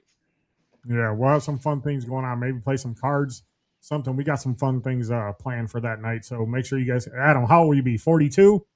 43. 43 years old, man. So 43. All right, we got Dee's back with us. Dee's, you feeling any better? It's been like 8 minutes. I just thought I'd ask. Maybe that air. You never know. You could have had a fun dip experience and made it all better. Maybe the wind blowing towards you from Chicago through the cornfields made you feel a little bit better. No, but we might have to devote an entire hour to an episode in February. All right, let's do it. Let's do it. And Bill back with us, ladies and gentlemen. How you doing, Bill? Good. Caught me off guard. I was looking at moose cars. Moose cars. Yeah. For Adam. Amy K, that 70s girl who, let me tell you, looks pretty good in that 70s outfit. Adam, thank Pronounce her last name, Dave. you. Philosopoulos. Well, you could have said that instead of Amy K. Like I mentioned last night at the Moose, people see that name. I'm like, are you guys are like, it's not that hard to figure out. Think of fucking Full House and Uncle Jesse. Yeah. Not That's hard easy. at all. But good. I'm glad, Amy. Baby claps. Bad thing is Piper's doing that shit now. I won't say you're welcome because I didn't start it. Well, there's a friend of mine on TikTok. When she does it, it's clock it. So she started doing it that way. Then Amy comes along, and now it's baby clap. So Piper can get you with either one. Isn't she? She's not a fan of 6'7", right? Now, here's the funny thing about that. You won't like if any of us say it. Stop. It's but she'll say it all throughout the house and walking around and all that. Of course. And it's funny because there's a thing I like this kind of like how we do this here. I go live with some friends on TikTok in boxes and we all bullshit or whatever. And we have an older lady that's in there that's she's related to one of the girls that was in there. And she was like, how old do you think I am? And we're all guessing her age. Dude, I didn't even, and it wasn't even planned. I literally didn't even say an age. I just went and started doing that. And all of a sudden I just hear, yep, Adam's got it. I'm like, wait, what? She goes, I am 67. I'm like, get the fuck out of here. Like, you know what I mean? You're part of the problem. I know, because I'm enticing it and making and keep doing it. And the thing is nobody knows what the fuck it means. No one. I have not came across any adult over the age of 35 that has any idea what it is. No, it's bad when you Google it and Google doesn't have a fucking clue. No, it's like, whatever, so. Right. I don't know. I don't understand it. One of my granddaughters goes around saying that all the time. I can tell you what it is. What it is fucking stupid. Well, but there was and Bill, you'll back me up on this because I know you're a wrestling fan. There's a GIF that's out there that says kids these days and they're talking about doing this and the 6'7", and then it says, but my generation was doing the suck it from D-Generation X. Yeah. Everybody's got to have something, Right. I mean, it is what it is. But yeah, the funny part is nobody knows what it really means. I asked her what it's supposed to mean, and she's like, I don't know. Did you just say GIF? What's that? Did you just say GIF? Like the fucking peanut butter? He meant GIF, I think. Nobody knows. But see, everybody says it different. It's 50-50. You say it as the peanut butter or you say it as, you know what I'm saying? Like, nobody can get it right. Quit doing 6'7", Adam. Jesus. It's a habit now, Yeah. See? I guess we lost Dave for a moment. Oh, yeah, his computer froze. So is he having internet issues again? I asked him this morning, jokingly. I said, "You have power and internet today." So, and like Neil said, she goes, "We're not cool." She was like, "We're not cool enough for 6'7". Yeah, we're gonna do it like Tanaka in Major League 2. You got no balls. Yep. You got no balls. Great movies. So what's the plans for you gonna? I know Bill said you said you got to do you're gonna do a couple of lives today or whatever, TikTok and whatnot. Yeah, Saturday afternoons is our live days. We go on TikTok at 1:00. Now the TikTok started out as my personal page. I guess I'm not allowed to have anything personal anymore. So after about 4 or 5 months, it became the Pit Road Diecast page on TikTok. And then every Saturday we go live on our own Facebook page at 3:00. And in celebration for Sonny's birthday, we're doing a Sonny sale. He wants to dictate what prices on stuff. So it should be a fun afternoon, honestly. Well, we know he's boss of that shop. Yeah. See, for you guys that don't know what we do during our walkarounds is, people can ask to see what kind of driver, what we have in a certain driver or whatever. And then we just do straight sales for an hour and a half every Saturday. And anything that's, we're a licensed dealer, so we have to sell stuff at retail price for the first 6 months. After that, we can do whatever we want price wise. So what we started doing here in the store, and it's also for me too, especially with the price changes, is if it has a green tag on it, a green price tag on it, we can't deal on it. If it has a white tag on it, we can deal on it. So now people are getting used to seeing the green and white. And so it's a fun time. Well, give the people a rough estimate of like, what like something, like this size and like what prices they can expect on whether if it's autographed or not and stuff like that. Well, the new cars, 2025s, standards are $80. Color chromes and race wins are $90. If it has a foil number, it's like $87 or $97, depending on whatever it is. I don't know why they do that, but autographed ones, I can tell you right now, it all depends on the driver and the sponsor and what they want to get out of it. Honestly, we have some autographs, like a lot of the Xfinity autographs, the price doesn't change. It's or it might be $10 more or something like that. But then you got, like I just got an autograph. Fuck, who did I get yesterday? Noah Gregson, his new car. The autograph is $127. So it just depends. Like junior cars, they're usually around 140. Ryan Blaney's usually around 140. That's still not bad. It depends on how you look at it. I mean, if you don't know the value of things, then you're going to go, oh, that's high. That's like I see a lot of your guys' stuff with the football stuff. I'm not huge into football. I'll watch a game here and there. I'm still a Steelers fan, but I will watch a game here and there. But I couldn't tell you the value of the helmet you have behind you.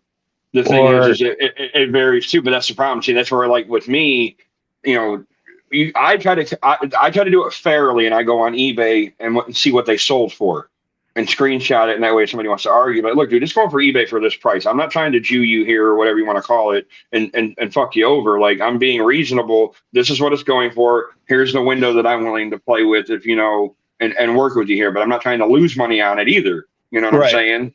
And the funny thing is you say about going on eBay. If I get a car in that I don't know the value of or what I should sell it at.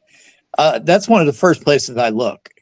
And then I still kind of look at it and go, okay, the last couple might have sold for $80, but that was a year ago, right. So now I'm like, I'll look at it and go, what would I spend on this car? What would I pay for the car?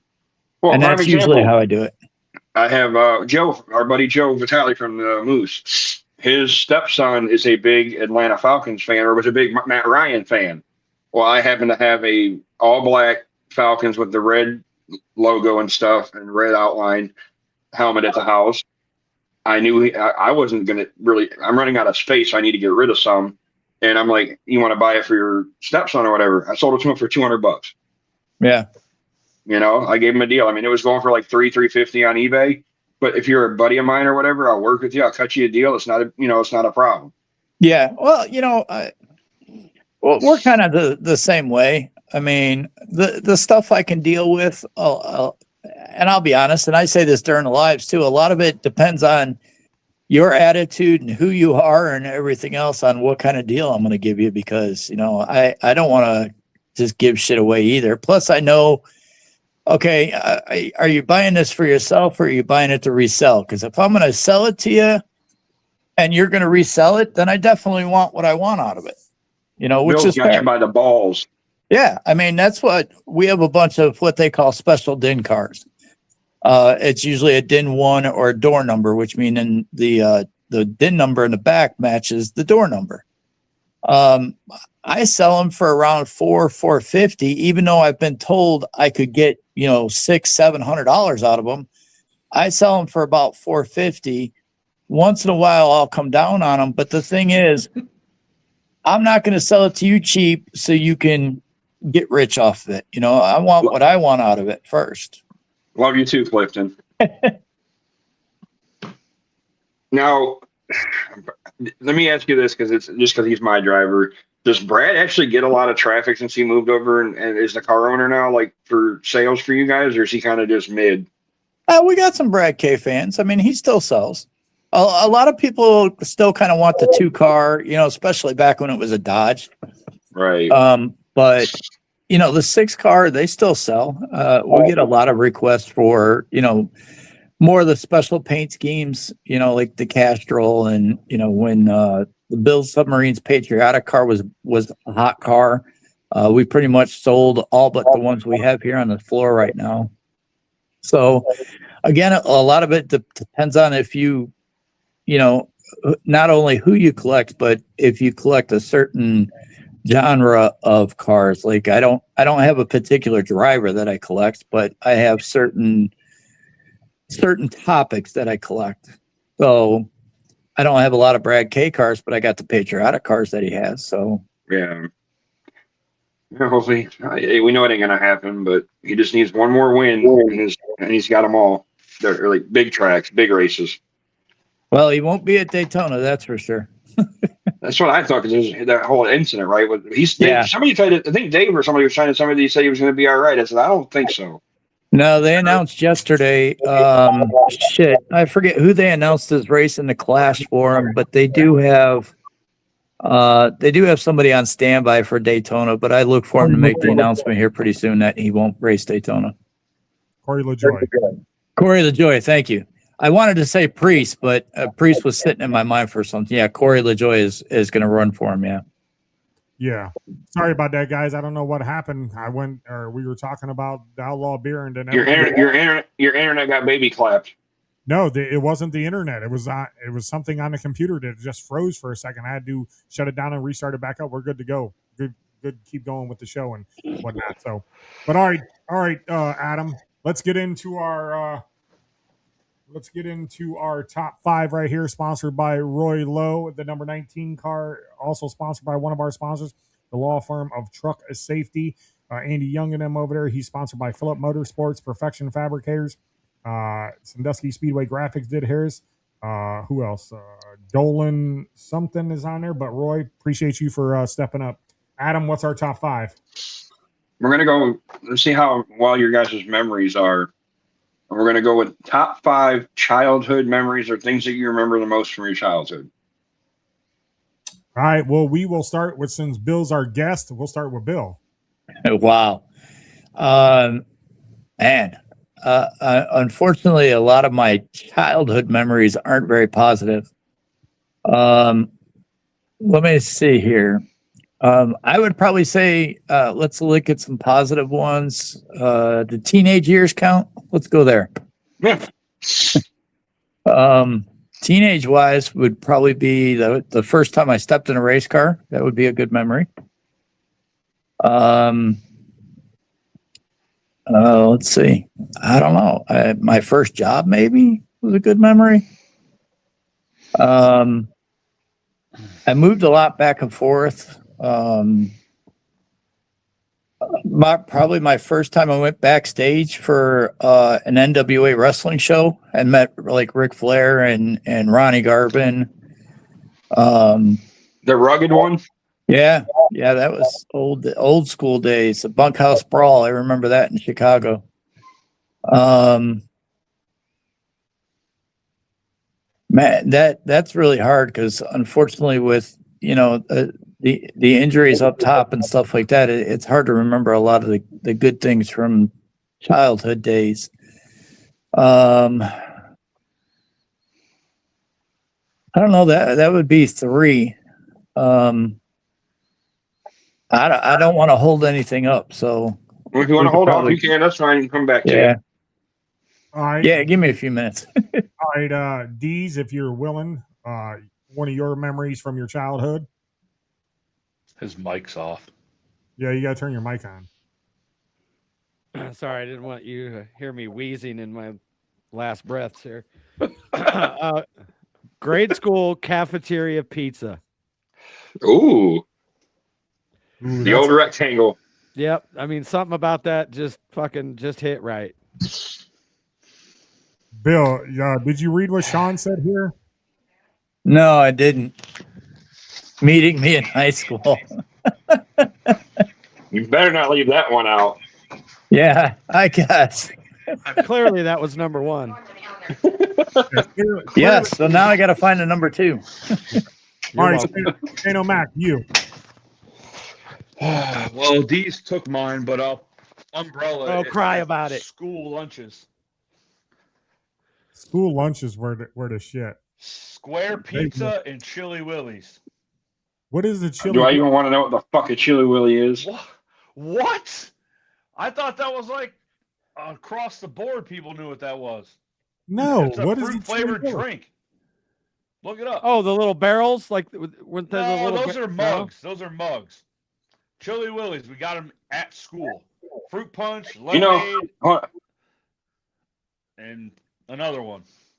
It's funny you say that because there's a guy on Facebook that does the Bussin' or Disgusting, and he does all the prison shit. I think I've only heard of Chili Willy's from him, other than you, and it prison shit. That's got a different meaning in C Block. All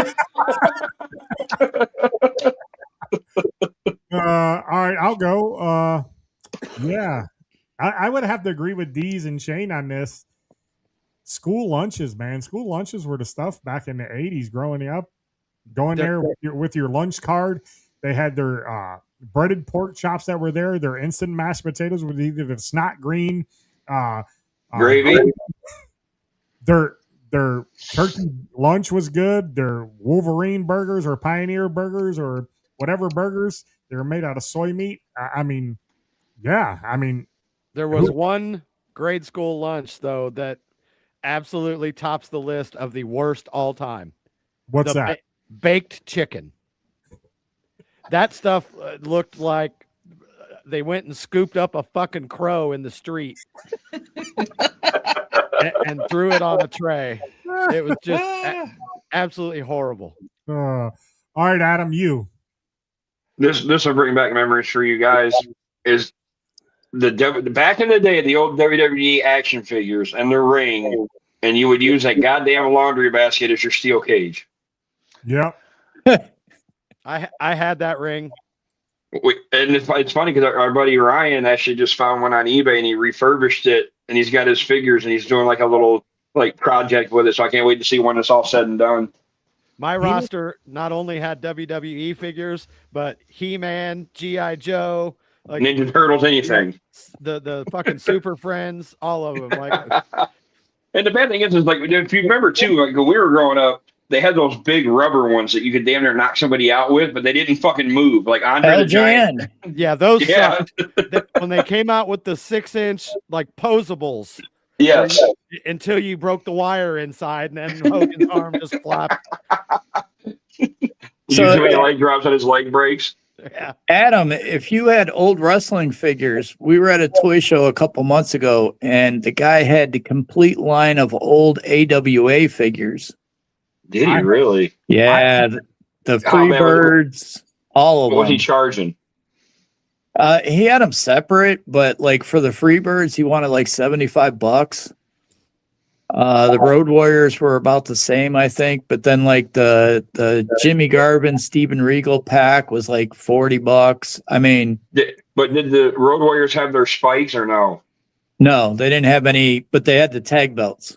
Okay, I think they came in a 3-pack with Paul Ellering too, right? Bill? Yeah. The first set came out by themselves. Yeah. When they originally came out, it was just a tag team set, and then they brought them out with Paul Ellering, and they brought out the Steven Regal, Gorgeous Jimmy Garvin with Precious. Yep. I remember that because I had them all. I wish I could have. I wish I could have kept them. I also had the LJN ones from WWE, and I had the very, very rare ECW pairing with Taz and the Dudley Boys and all them. I don't know what happened to them. I think when I moved from 9th Street in Elyria, I forgot one of my boxes over there, and it got left there. So I don't know what happened to them, but it had all kinds of stuff in that box. I don't know if they threw it away or whatever, but Yeah, it was left in that box. I had a rare figure that I was actually offered $500 for one time, and I refused to take it. And I probably shouldn't have, because I probably should have took it, because I ended up selling it for like $25 later on down the road. But Was go ahead. Was it a Chitty Chitty Bang Bang? No, it was actually the series that they brought out one time. It was called Legends of Wrestling, and I think they're still out there, honestly. But it was they came out with a clean version, and then they came out with a bloody version. It just had this little trickle of blood coming down it. And I had an autographed King Kong Bundy one, and I did a show with Chris, and Chris was Bundy's real name. And we were backstage and we were talking about it, and I told him I had this figure. And come to find out, they only made like 15 of the autographed ones. They had him sign these cards, and they put the card inside before they sealed it. Well, he never got one, and he wanted one so bad. And I mean, he started out at $50. By the end of the show, we were at 500, and I still wouldn't sell it to him. Wow. So, but I had some rare ones. I had the original Blue Blazer. The OG. Yeah, we had I had a Stephanie McMahon that didn't have panties drawn on her. Oh, nice. So that was around a the good wedding one. night. Yeah, it was kind of almost anatomically correct, except for the creases were a little off to the side instead of where they should have been. Now we're going off the rails with Bill like we always do. That's what I'm talking about. In Yeah. 1980, my brother and I had all 4 12-inch Kiss dolls. Oh, Kiss dolls, yeah. Wow. I've been Sean, seeing a lot of those at toy shows lately too. Sean Yeah. says peanut butter, no bake, fries and gravy. Brown gravy. Get it right. Brown Yeah. gravy. Papa BG, if you're watching, Sean knows what you're talking about. And I got to agree with Clifton on this one. The Lynx Pinks, anything from Lynx, that's my number 4. Anything from Lynx Bakery, I miss it. I wish they had it back. Otis, if you're out there, please let us know what the recipe is for the cream sticks and the Lynx Pinks. I know you signed off on it that you can't reveal that recipe, but please do for us. All right, so we'll go to Shane. What's your number 4? I didn't really put them in order, but Clifton's kind of is along the same lines. But it's an animal cracker, and they had pink frosting on them, and the bag was like paperish, and it was also pink. I just remember it from when I was like 8 to 10. Dipped them in milk, and it was They still got them. Yeah, I know, but it's not. They're not the same, bro. yeah, they're not. That's What Yeah. is? good point, D. Yeah. Deez, what's your 4th? No fucking social media. Like just grabbing your bike at 9 in the morning and going out and riding the neighborhood and seeing who was home and trying to break whatever laws you could without going to jail. And then when the lights came on, you rode your ass back home. Like that was the life. I agree, man. Growing up in the 80s and the 90s were great as kids. I don't know. I know that Bill didn't and Deez didn't, but man, it was fun. It was fun growing up in the 80s. I grew up in the 80s. I graduated in 93. Yeah, I graduated in '89, so All right, boys. I know. The best days of my childhood were the 80s. So All right. Adam, go ahead with your number 4. D's kind of stole my thunder too, because I have a number 4 is the group bike rides around town, where it was just when you couldn't find your friends, find out whose yard had all the bikes in it. That's where you knew all your friends were. You guys would get up. We would just get up and just go ride wherever, and end up on the other side of town half the time. Just no care in the world, just out riding bikes. funny side story that relates to riding bikes. So we were like a lower middle class family. So I had a bike, but it was a Kmart. What the fuck did they sell? Huffy. Huffy. Yeah, it's a red and white Huffy. So there's like 8 or 10, 12 of us, I don't know, just riding around the school, the front of the school. And this kid, Chris Evans, I'll never forget his name. I hit his mongoose, which back then, like right now you can get them at Walmart, but back then, Mongoose, Diamondback, Harrow, they were the big bikes. Well, I hit it and like chipped a little bit of paint. And so he got mad and we were going to fight. Well, I'd never really been in a fight before. I'm like, all right, let's do this. And so we start fighting in the front of the school, and some guy comes out in the front yard, like, get out of here, kids, and runs us off. So we're like, all right, let's go in the back. So we go in the back on the big ass asphalt playground. We're start fighting. Well, I get him on the ground, and I am just beating the ever loving dog piss out of him. I'm on top of him. He's rolled over. Basically, I could have got him in like a rear naked, but instead I'm grabbing him by the head, lifting his head up, and then just pounding him in the face. Like 15 kids surrounding me. Here comes this orange and white Ford F-150. My dad comes driving down the road, jumps the curb, drives up onto the asphalt, and pulls up out 6 feet away from me. Never been in a fight before. I'm like scared shitless because I thought I was in a lot of trouble. Dad just leans out the window, goes, hey, supper's ready. Come home when you're done. Puts it in drive and leaves. Oh my goodness. Good shit. At least he lets you finish the job. Jody Ford Sigworth, is this your first time watching a show? She said her dad loved cars, so most of her weekends were spent at car shows and swap meets. Jody, thank you for Judy, thank you for tuning in. Judy is a huge PRD fan, and she's been on before when I've been on, Dave. I've seen that name before. I knew it was familiar. Yep. Okay. And make sure you guys are DMing Corey, get in his DMs, slide into them DMs, and get yourself a free 12-pack of Outlaw Light beer. Make sure But you must be in the Cleveland area. Yep. All right. So Bill, all right. What's your number 3? You guys are talking about riding bikes and all that stuff. You brought up a memory for me. We used to have big wheel races and demolition derbies in the parking lot or in the Why am I playground. not surprised? Yep, you got your big wheel over there. We had regular big wheels. We had those the green machines that had the rear steers and all that shit. Yeah, you didn't want to wear shorts that day when we decided it was big wheel, or you went home and put pants on or something because yeah, your legs were not good after that. That's for sure. The shit we did back then, right? Yeah, but kids don't have no imagination nowadays. No, If it's not on a computer screen or a video game or something like that, they just don't have the imagination like we did. That's the truth. My daughter's tablets die, and it's like, I'm bored. Use your imagination, figure something out. You got a shit ton of toys in your room to play with. Like, figure it out. Right. So that's a good memory that just came back. Thanks, guys. Because honestly, when you hearing you guys talk, it stirs things up. So I appreciate that. So That's what we do.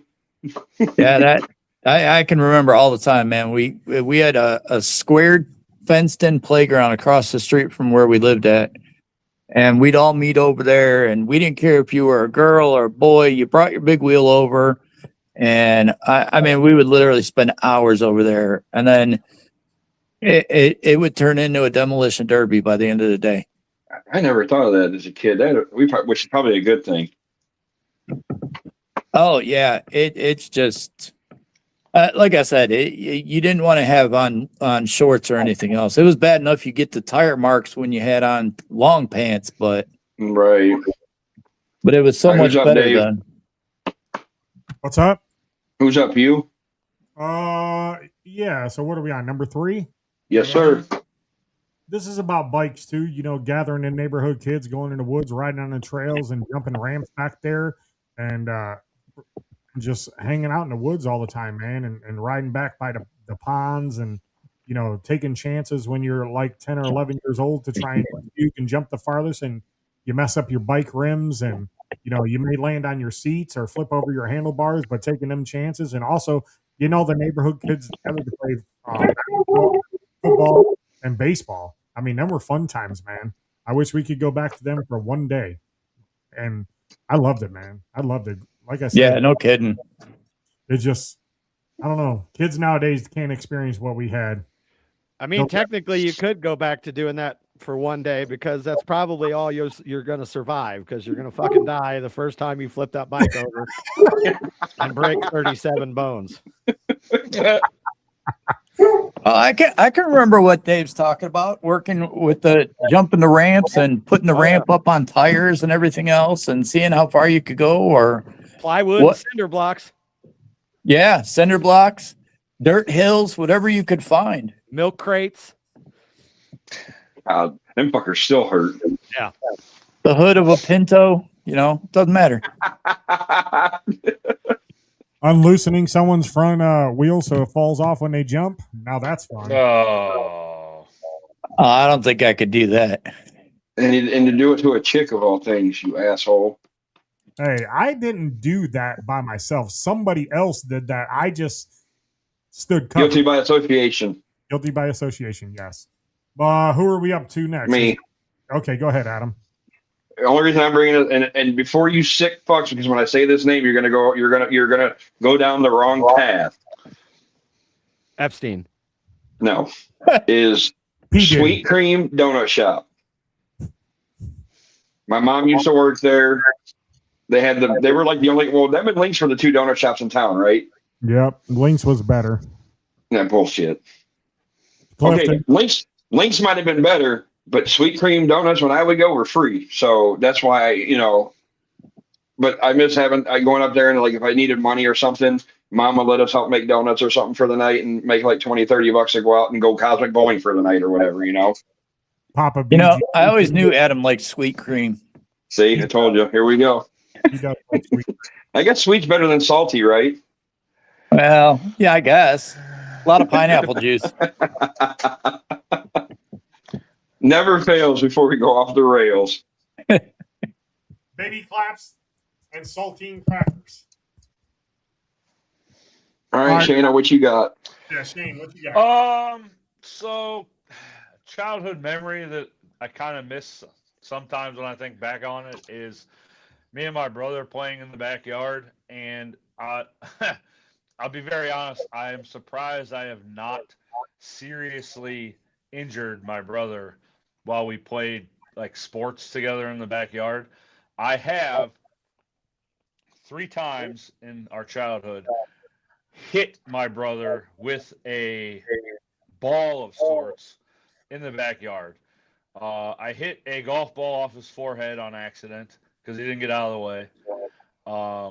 He was pitching to me. I hit a line drive right back at him, and it hit him. And then one time, I got so mad at him that I literally hit him over the head with a plastic hockey stick that we played rollerblade hockey in the basement with. He did get 2 stitches for that. So the childhood memory is the fear of getting my ass beat by my dad after I hurt my brother. So it was a good time. You deserved it. The hockey stick, yes. I mean, the golf ball, he didn't get out hell out of the way. Get out of the way. Shane, is there any chance in the future that we could get your brother on the show? He don't get up this early. He's an afternoon shift guy. But He probably can't speak from all the brain damage he took from getting hit. He's got CTE. He's part.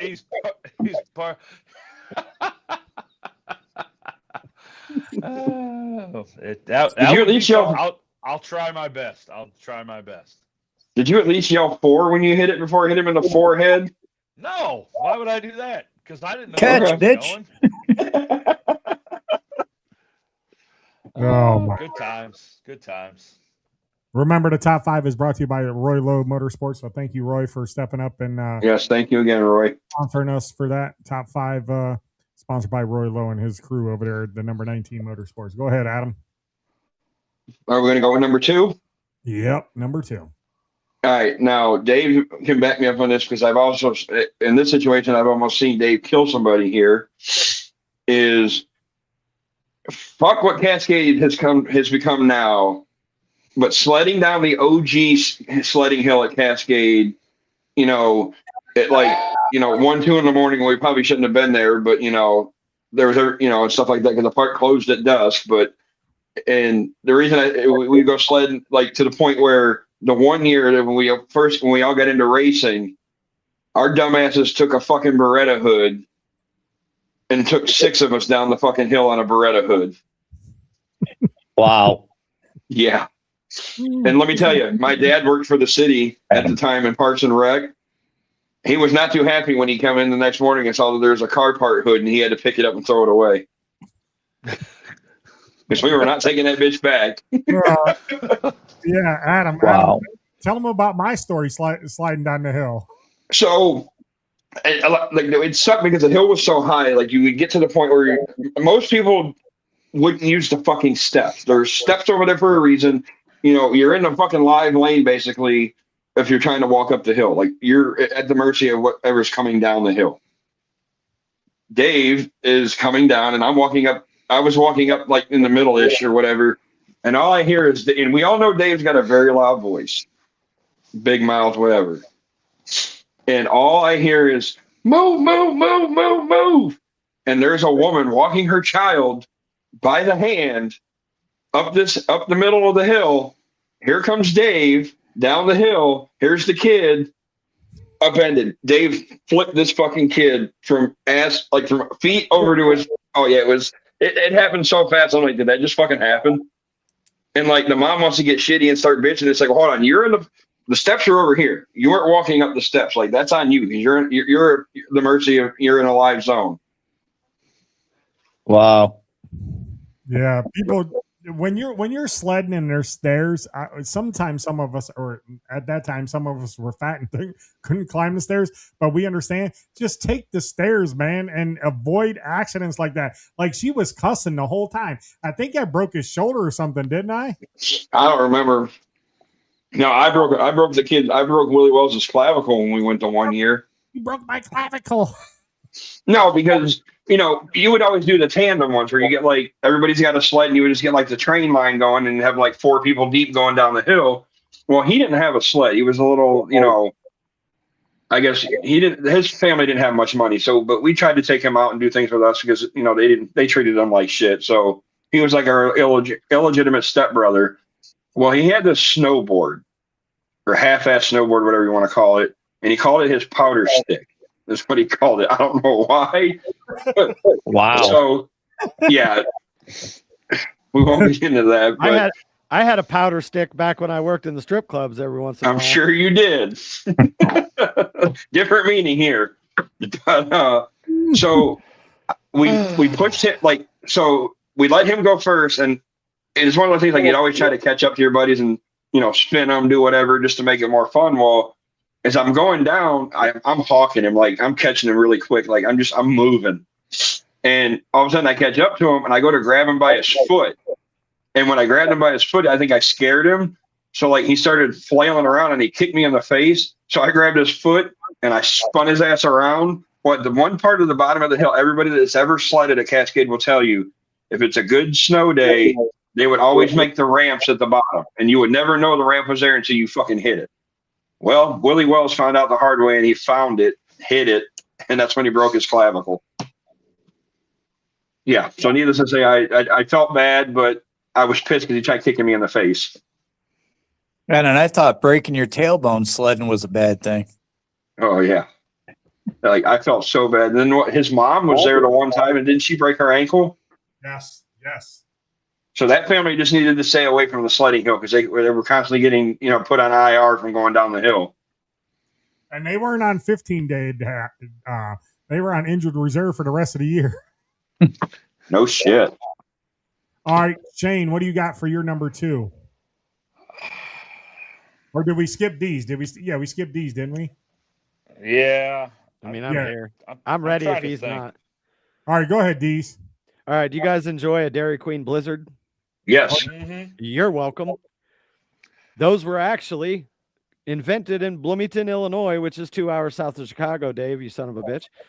Because back in the early 80s, I would say around like 83, 84-ish, my dad used to obviously collect his change in a jar. So like every other day in the summertime, I would go and rob like $2 or $3 in quarters, and I'd walk a block down to Gene's Dairy Delight, which was one of those little 2-window, small, privately owned ice cream stands. And he had a milkshake that he mixed with candy. I think there was like 3 or 4 candies that he put in it, and then put soft serve on top. He called it a Blizzard until this rotten son of a bitch who owned some Dairy Queen franchises down in St. Louis was traveling from Chicago to St. Louis, stopped off there to try the ice cream, saw the Blizzard, basically stole the idea, went to Dairy Queen corporate, and they fucking patented it. And he had to change the name from the Blizzard to the Avalanche, but it originated in Bloomington, Illinois. Wow. Is the place Something that you don't originated? know. Learn new every day. And it's the reason I was fat from 3rd grade on. Deez, is that place still in existence today? Yes, yeah, it's still open every summer. Yeah. Nice. Yep. Nice. My number 2 is I know growing up on the west, I don't know, Mark Scholl will know what this is, but you talk about ice cream D's. There's a little ice cream stand called the Shake Shack over by Convenient, right there by Edison School. We used to go there in the summertime, man, and get your soft serve ice cream, and there would be lines backed all the way out to the street that they had to direct traffic. Is that part of the national chain, Shake Shack? No, this No. was the guy who owned a convenience store and just, they were known for shakes and malts. And I had Shake Shack in Ann Arbor when I went to a Michigan game a couple years ago for the first time, and it's pretty damn good. yeah, and so that's where all the neighborhood kids would go. They would come from far and wide, in the city, because at that time, for about 2 or 3 years, they were the best ice cream stand in the city. And man, I wish they had that back. I really do, but unfortunately, as time goes on, things change, like you say, Deez, and things go by the wayside. So yeah, no Shake Shack, but now the closest thing is Adam's family owns Twist and Shake. So if you guys are in Elyria, make sure you guys stop out at Twist and Shake. They are the closest to the Shake Shack. Closest. Shake wise, ice cream wise, they're the closest. Bill, go ahead. Number 2, let's see. I would probably say going to Geauga Lake and SeaWorld. I didn't think about Good that. one. Good one. I forgot all about that. Back when it used to be fun and affordable and everything else. I mean, I've been to Cedar Point and I've only been to Cedar Point twice, and it's been probably 30 years since the last time I went. But I can remember as a kid going to Geauga Lake. One story I can remember from Geauga Lake is I got stuck on the ski ride. The ski lift ride that used to go over the one boat ride. Mm-hmm. Me and my cousin were on it, and it was close to closing time. And I don't know if they forgot we were on the ride or what, but shut the ride down, and we were right over the little canal that went through for the one boat ride. So we were up there for about 20 minutes trying to yell at people to get their attention so we could get the hell off of there. So that would probably be a good one. Adam will like number 1 that I've thought of, so we'll wait for number 1. But Oh God, I swear to God, All right, Shane. I'm already. Shane, go with your number 2. It just seems kind of petty, but my number 2 is the things I miss from my childhood is the lack of debt I had compared to now. That's all. okay. Plain and simple. Nothing wrong with that. Adam, what's your number 2? I started it. Remember? Oh yeah. Deez, what's your number 2? My number 2 was the Blizzard. Oh yeah. But my number 1, to piggyback off of Shane, not paying any fucking bills. My number 2 is just being a kid. Just being a kid again. Have no worries. Get to ride your bike whenever you want to. Come home, check in with mom and dad before the streetlights come on. Dinner was on the table for you. You go rough up your buddies in the neighborhood. Have fun. Go to the pools. Go play baseball, football, basketball with the neighborhood kids, and just have no worries in life. None at all. None. I hate that in the truth. Adam, go ahead with yours. My number 1. Yep. This is. I don't know if this is. I don't think this is how I met you, but I know we did it for years. But just grabbing the baseball bag with the gloves, the bats, and the balls, and just going and playing some HRD. Oh yeah, that's how we met, Adam. Home run fucking derby. Having pizzas delivered to the ball fields. Just and the thing is as we got older, we got lazy, and we started making the rule that, when you would get, I think we would get five swings or 5 pitches or something, and if you hit it out of the infield, like if it was a grounder, it was obviously an out. Fly ball's an out. But if you hit like a line drive or something, we basically, it was like single, triple, double, and then stuff like that. But we had some, and I felt so. We played at the Elyria Catholic softball field the one time, and the one kid that was never going to hit the home run had a chance to hit one, and my fucking I'm such a dickhead. I robbed it, and he didn't get his home run that day. No. You're such an asshole. Dude, it was a once in a lifetime opportunity. I wasn't gonna miss it. All right, Bill. But yeah, you're so number playing one. baseball. Bill, you're number one. All right, this is kind of a joke because Sean wrote this one down, and then I'll say the real one. But it would be Derek Cope winning the Daytona 500. Yeah, I knew that was coming. You Hey, fucking Sean dick. wrote that one down, so blame her. I used to like Sean. Damn it. Hey, I'll tell you what. Some of you guys know that I did have a wrestling career. So my number one would probably be wrestling in the backyard. We had a half cage, half regular ring that I had built in the backyard. Our neighbors behind us had like a 5-foot fence. The bar next to us had like a 4-foot fence, so that was the corner of the cage. I put a pole in the ground and ran ropes across the other side, so we had like a half cage, half rope. And that's where I started. I mean, we would be serious back there. I mean, it wasn't a whole lot of planned out stuff. We would actually seriously beat the shit out of each other. And I guess that's where it really kind of started. And then I got my first offer to start training wrestling at 18 or 17, actually. But that's probably where it started, was high school in the backyard. Geez, you're number one. I already said no paying bills. Oh yeah, no paying bills. No paying bills. All right, who we got left? Adam, No, I'll I'm good, go. man. Shane. I'll just piggyback off of Dave. Really, it's just being a kid, man. Being spoiled by my grandparents, just not having a damn care in the world.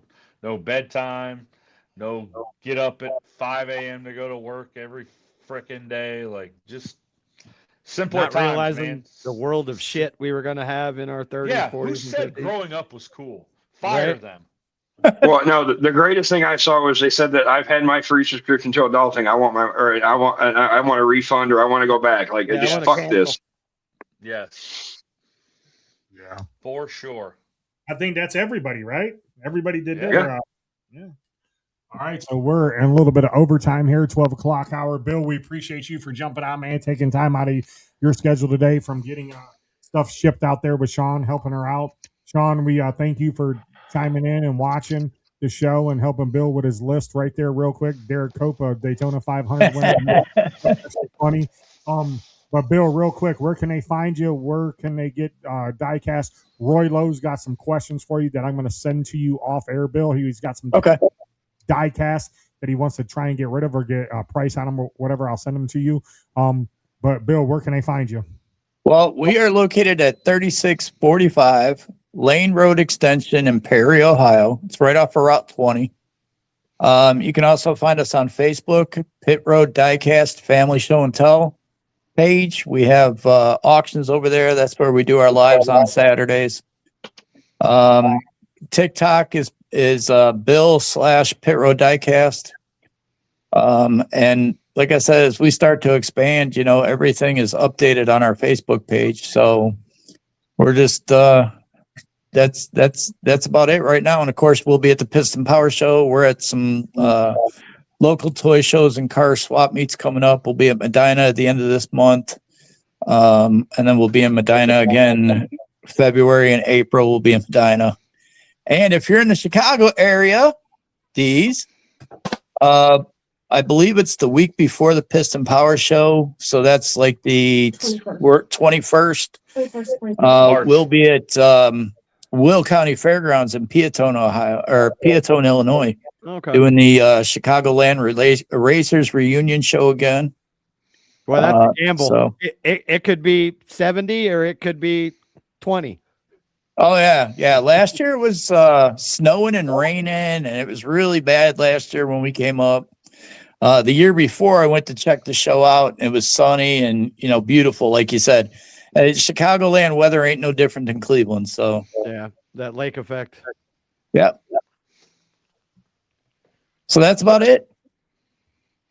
Bill, we appreciate you for coming on, man, and hopefully one day we can come back out the pit road and before you guys move or after you guys move and do a live broadcast from there, because them are always fun to to do them. But Anytime, man.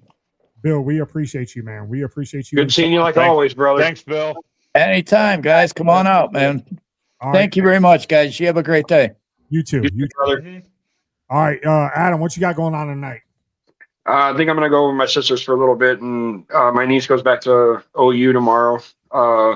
To get ready for the new semester or whatever. So I think they're talking about going out to dinner. I don't know yet. I got to talk with her and see what the plans are. But that sounds like the move right now.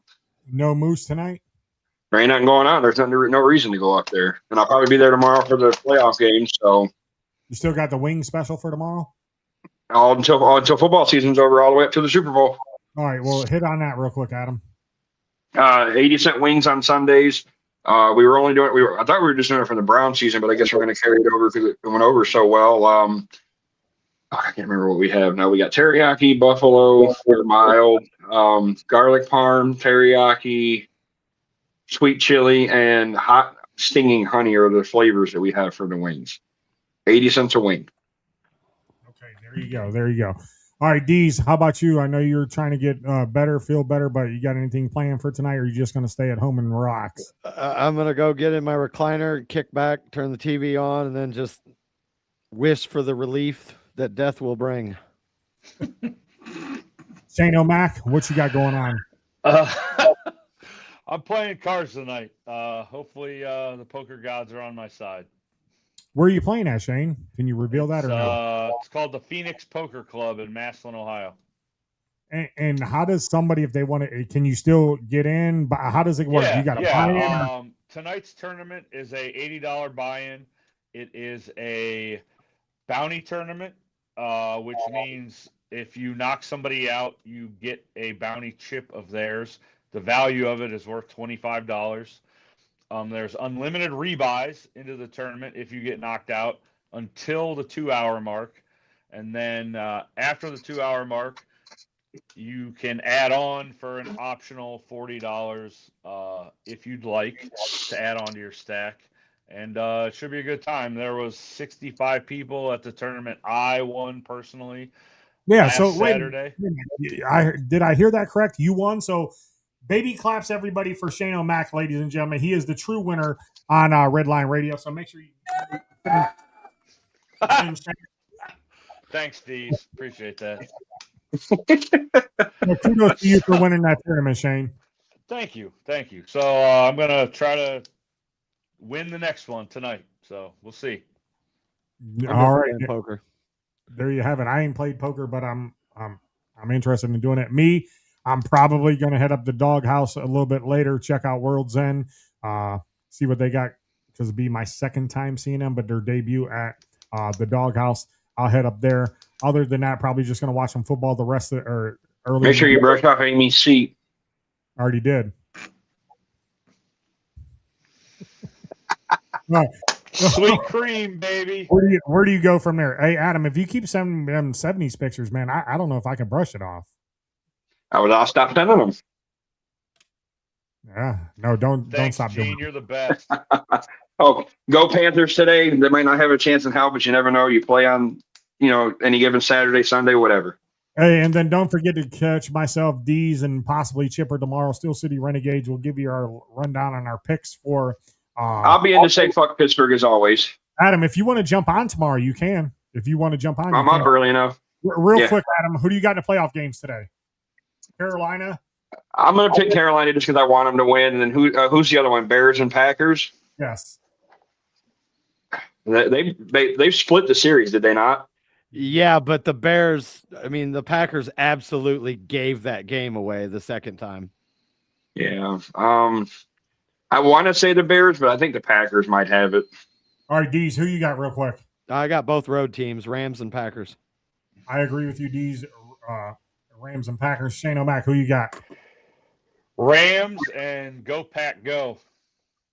All right, there you have it, ladies and gentlemen, from the boys of Unscripted. We'll see you guys next week live here. Same time, same channel. Make sure you guys go get that Outlaw beer. Okay, bye. Bye.